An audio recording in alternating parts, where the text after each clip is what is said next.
पकवान सेंटर वाले जो देगी पुलाव बनाते हैं उसके अंदर एक बहुत ही ख़ास सा टेस्ट होता है जो कि बहुत ही मज़े का लगता है। इस टेस्ट को आप भी घर पे बना सकते हैं। आज हम बनाएंगे 1 किलो चना पुलाव की रेसिपी।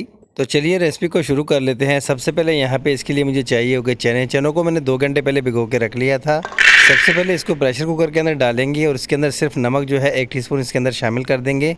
200 ग्राम मैंने चने लिए हैं। इसके अंदर अब हम पानी शामिल करेंगे और इसको हमने तकरीबन 5 मिनट के लिए प्रेशर पे लगाना है। प्रेशर जब कुकर के अंदर से निकलने लग जाए उसके बाद आपने 5 मिनट देने हैं। तो चलिए इसको हमने प्रेशर पे लगा लिया है और 5 मिनट के लिए इसको हमने छोड़ दिया था। चने हमने यहाँ पे तकरीबन 90% जो है पका दिए हैं। चेक कर लेते हैं यहाँ पे चने को देखिए यहाँ पे छिलका भी नहीं उतरा और चने भी अच्छे से पक गए हैं। अब इस पुलाव की अगली तैयारी शुरू करते हैं। यहाँ पे एक पतीले के अंदर 1 बड़ा चम्मच जो है घी का मैं लूँगा। कप के हिसाब से ये आधा कप घी है। आप इसके अंदर जो है ऑयल भी ऐड कर सकते हैं। ये बनता वैसे घी के अंदर ही है। 2 मीडियम साइज़ के प्याज इसके अंदर मैंने शामिल कर दिए हैं। अब इन प्याज को हमने फ्राई करना है। यहाँ पे प्याज के अंदर यहाँ पे गोल्डन सा कलर जब आ जाए तो फिर इसके अंदर कुछ खड़े गरम मसाले हम शामिल करेंगे। एक यहाँ पे तेज़ पत्ता है, एक यहाँ पे जावित्री का टुकड़ा है और एक दालचीनी का टुकड़ा है। 5 से 6 लौंग है, एक बादियान का फूल है, एक बड़ी इलायची है इसके अंदर हमने शामिल कर दी है। अब आती है बारी यहाँ पे टेस्ट बनाने की। तो इसके अंदर इमली यहाँ पे डाली जाती है। इमली को मैंने थोड़ा सा पानी के अंदर डाल दिया था। 2 चम्मच इमली है, इसको पानी के अंदर डाल के इसके अंदर मैंने शामिल कर दिया है। इमली को यहाँ पे आपने घी के अंदर फ्राई करना है। इस इमली को फ्राई करने में ही इसके अंदर एक अच्छा सा टेस्ट आता है। बस थोड़ी देर के लिए ही हम इसको फ्राई करेंगे। अब यहाँ पे इसके अंदर शामिल करेंगे हम लहसुन। 1 टेबलस्पून यहाँ पे मैंने लहसुन शामिल किया है। 1 टेबलस्पून यहाँ पे मैंने अदरक शामिल किया है। लहसुन अदरक की भी यहाँ पे बुनाई करेंगे इस मसाले के साथ।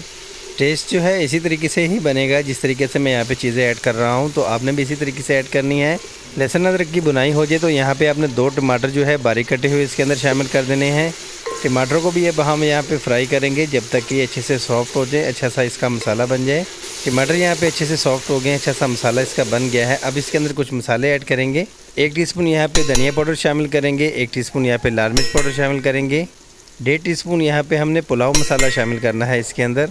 अब इन मसालों को हम थोड़ी देर के लिए फ्राई करेंगे। मसाले जले नहीं तो इसके अंदर थोड़ा सा हम पानी शामिल करेंगे।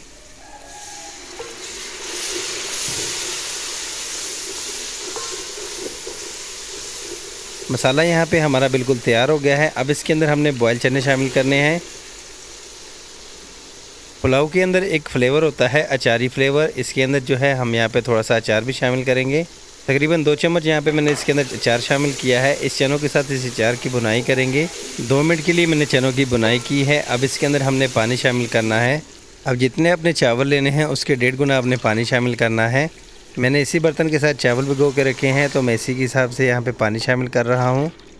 आप चाहते हैं यहाँ पे कि आपका पुलाव जो है थोड़ा सा सॉफ्ट और जूसी टाइप बने तो आपने थोड़ा सा पानी एक्स्ट्रा शामिल करना है। चूल्हे को थोड़ा सा तेज़ कर लेते हैं ताकि जल्दी से इसके अंदर बॉयल आना शुरू हो जाए। अब यहाँ पे इसके अंदर चावल शामिल करेंगे। तो चावल यहाँ पे मैंने बासमती राइस लिए हैं। तकरीबन 1 घंटा पहले मैंने इसको भिगो के रख दिया था। इसके अंदर इसको शामिल कर दिया है। अब हमने चावल के अंदर एक दफ़ा चम्मच चला लेंगे और 2 सब्ज़ मिर्ची अब यहाँ पर शामिल करेंगे और साथ में यहाँ पे एक लीमू जो है बारीक कटा हुआ ये भी इसके अंदर शामिल करेंगे। इससे भी पुलाव के अंदर एक अच्छा सा टेस्ट आता है। इसके अलावा यहाँ पे हम शामिल करेंगे 1.5 टीस्पून यहाँ पे ज़ीरा शामिल करने के बाद यहाँ पे शामिल करेंगे इसके अंदर नमक यहाँ पे मैंने 1.5 टीस्पून शामिल करना है। आपने अपने टेस्ट के मुताबिक जितना आप नमक खाते हैं उसके हिसाब से आपने शामिल करना है। एक दफ़ा इसके अंदर चम्मच चला लेते हैं ताकि मसाले और नमक जो है अच्छे से यहाँ पे मिक्स हो जाए। कवर करेंगे यहाँ पे ताकि इसका पानी जो है वो थोड़ा सा खुश्क हो जाए और इसके चावल जो है अच्छे से फूल जाए। 2 मिनट के लिए यहाँ पे मैंने कवर किया था। एक दफ़ा इसके अंदर चम्मच चला लेते हैं। जो मसाले ऊपर आए हैं, जो चने वगैरह ऊपर आए हैं, इनको मिक्स करेंगे ताकि सारी चीज़ें, सारे मसाले जो है अच्छे से मिक्स हो जाएँ।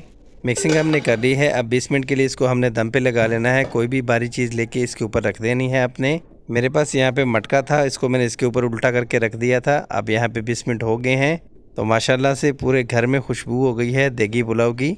और चावल भी यहाँ पे देखिए कितने खिले खिले बने हैं, कितने ज़बरदस्त बने हैं। अब यहाँ पे आपको इस प्लेट के अंदर इस देगी पुलाव को डाल के दिखाते हैं।